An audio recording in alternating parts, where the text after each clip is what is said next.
તો રાજ્યમાં સ્થાનિક સ્વરાજ્યની ચૂંટણીની તારીખો જાહેર થઈ ચૂકી છે। 16 ફેબ્રુઆરીના રોજ મતદાન થશે, જ્યારે 18 ફેબ્રુઆરીના રોજ મતગણતરી યોજવામાં આવશે। રાજ્યમાં 66 નગરપાલિકાની ચૂંટણી યોજાવાની છે। જો કે ધાનેરા નગરપાલિકાની ચૂંટણીનો કાર્યક્રમ જાહેર નથી કરાયો।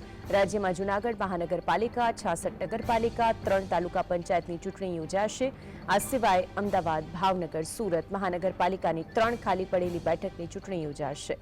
ખેડા જિલ્લા પંચાયતની ચૂંટણી હાલ જાહેર નથી કરાઈ। બોરસદ, સોજિત્રા, જેમાં ઓબીસીની ભલામણ મુજબ હજી રિઝર્વેશન નક્કી નથી થયું।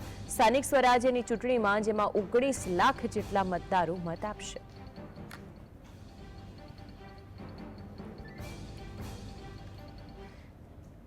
સોળ ફેબ્રુઆરીએ મતદાન હાથ ધરાશે, જ્યારે કે 18 ફેબ્રુઆરી મતગણતરી હાથ ધરવામાં આવશે। મહત્વની વાત એ છે કે જે કાર્યક્રમ જાહેર કરવામાં આવ્યો છે, જૂનાગઢ મહાપાલિકા અને 66 નગરપાલિકાની ચૂંટણીનું આયોજન કરવામાં આવ્યું છે।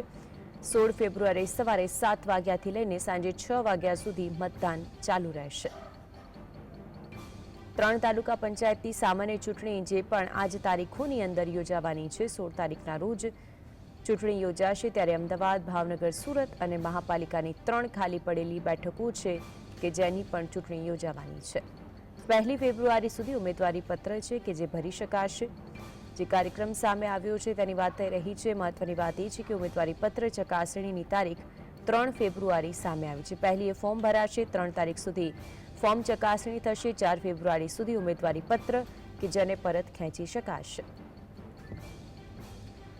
કુલ 2178 બેઠકો એવી છે કે જેના ઉપર મતદાન યોજાશે।